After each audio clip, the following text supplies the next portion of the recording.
Welcome back, everybody, to the For the Community podcast. This is episode 2. My name is David. I'm joined here by Ryan and Dima. How's it going? What's up, guys? And today we are going to be talking about pollution in Hamilton. Now, as 3 people from Hamilton, what do you guys think? As you've been growing up and as you've been around the city, how much pollution have you noticed overall? Well, obviously growing up here, I've heard the stories and I know that pollution is pretty bad in Hamilton. It's one of the hot spots for pollution in the province. I also sometimes you can just see it when you're coming down the mountain. The air quality is just kind of muggy and clouded by all the factories. Yeah. And what do you think, Dima? I agree with that. I think on the mountain, which is where all of us are from, I think the air quality is a lot better than down the mountain. I think down the mountain is where the real problems lie. I think on the mountain, it's actually pretty good. I've never really noticed anything. The only thing with what I'd say would be on the highways and stuff. I noticed there's always a lot of trash and stuff, or at least a decent amount, stuff. So that's obviously not a good thing. But down the mountain, it's obviously way worse, especially downtown. There's stuff everywhere. And obviously the air quality because of the factory and whatnot. So I'd say Hamilton's not really in a good place. But with a lot of our other issues, it's more concentrated in certain regions rather than others. Yeah, especially around any bodies of water around Hamilton. Yeah. The quality of that water is atrocious. Yeah. Literally toxic water. Yeah. That you can't swim in. And Hamilton used to be a big steel manufacturing city. Still big manufacturing city, but it used to be all steel, more factories, more pollution. And over the years, pollution has decreased. Have you noticed any decrease? One sec. Let me hit you with a quick fact since we're talking about the factories and whatnot. Did you know that 83% of air pollution in Hamilton is caused by industry, which means factories and things of that nature? So that's a huge. That's a massive substantial. Portion. Yeah. So it's clear to see where the pollution's coming from. So we know what the problem is. Yeah, I agree. I think it stems from we had these factories here. And they're actually beneficial to all the immigrants. They provided a lot of jobs after the war and stuff. A lot of people came to Canada, and a lot of them ended up working in these types of factories. I know my grandfather did and stuff. But the steel factories, they might have seemed helpful back then, but now we see their impact is definitely outweighs the benefits. Yeah, and at the harbor near where all the factories are, there's one area of the water where you can't even drive a boat in it because it's one of the most toxic places in North America, I think. Yeah, it's terrible. It's bad. It's a bold statement. I remember going down to Confederation and all that as a kid, hanging out, but never being able to go in the water, even though it's right there. You know what I mean? I don't think I've ever swam in the water. Yeah. Downtown. Yeah. And you're not allowed to eat the fish. If you catch any fish, you're not supposed to eat them. It's because before there were laws to prevent all this pollution, those steel mills would literally just dump everything in the water. Yeah. Yeah. And it doesn't go away, which it really we learn now. But I'm just saying it's really sad how we have a huge body of water. And we could be using it, but it's just not. You can't use it for pretty much anything. But it could be so useful. Could you imagine if we cleaned up all of our shores, how much better our city would be? Not only pollution wise, but you could use that for so many. It would grow the economy so much. Yeah. Because there's so much to do that could be done by using that water. Yeah, that's true. You could, obviously the housing prices would go up. You could have beaches, a whole economy would start just based off. Yeah, even tourism and stuff. Yeah, tourism, stuff like that. Everything would, it would make quality of life in Hamilton and the economy go up if we had a clean water, which is one of the problems. But yeah. Yeah, and that's why it's such a big problem is because it's not like you can just like pick it up and like take it out. Like it's in the water and it's like it's spreading around, and it's like when they did it, they had no idea that it would be this problem. So it's just unfortunate that it's come to this now, where now it's us trying to fix it and not doing it again, as opposed to like knowing how to do it before. But that's just because of the times where it was okay to just dump it in the water. Yeah, I agree. And then moving from water pollution to air pollution, which is another thing, just the factories. Factories are absolutely killing everything. But so according to the Hamilton Community Foundation, air pollution in Hamilton has improved dramatically over the past 2 decades. As Clean Air Hamilton reported in its 2016 annual report, Hamilton's air quality is about 90% better than it was in the 1970s. And that's a lot. Yeah, like definitely because they cut down on like the steel production, obviously. Yeah. That's like obviously like the main polluting factor, but yeah, I think like the government also has to play a part in like limiting like the amount of CO2 emissions and like all this stuff that factories can emit, because if there is none, then obviously the factories like they obviously just want to make the most amount of money they can, so they don't really care about that. So I think like it's the government's responsibility to limit that. And I think they've made some steps toward it. I think that we got to be careful with how we handle the steel plant and the factories in our community, because you can't just say like they got to shut down, because then you would lose a lot of employment. That would lead to other issues. So I think it's important to maybe slowly but surely phase it out.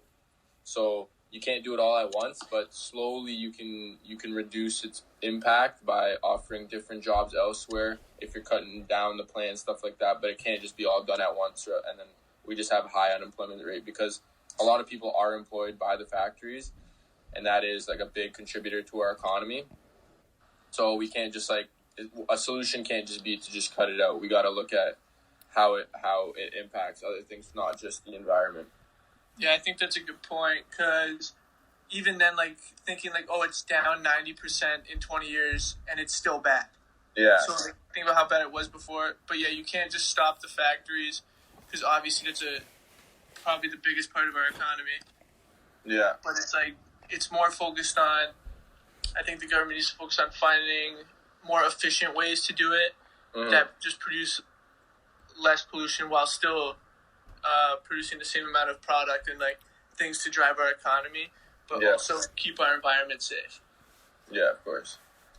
I have an interesting statistic. It says that downtown Hamilton has the highest air pollution anywhere in the province per any particular region. So that's worse than anywhere, downtown Toronto, anything you want to name, it's worse than everywhere. So that just goes to show how bad it really is in Hamilton, and how much we need to do in order to improve that.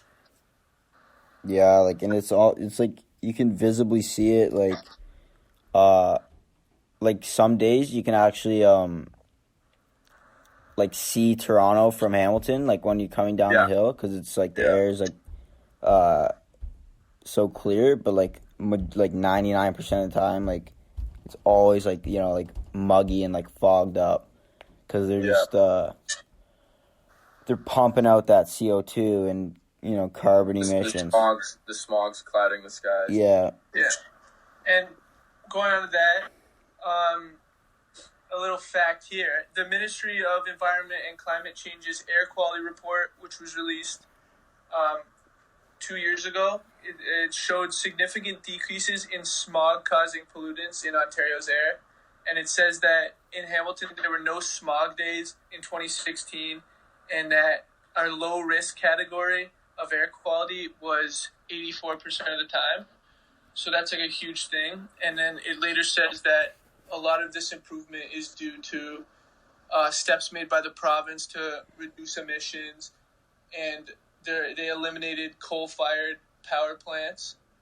And there were just a lot of steps made to actually improve it, and it's cool to see that it's actually working.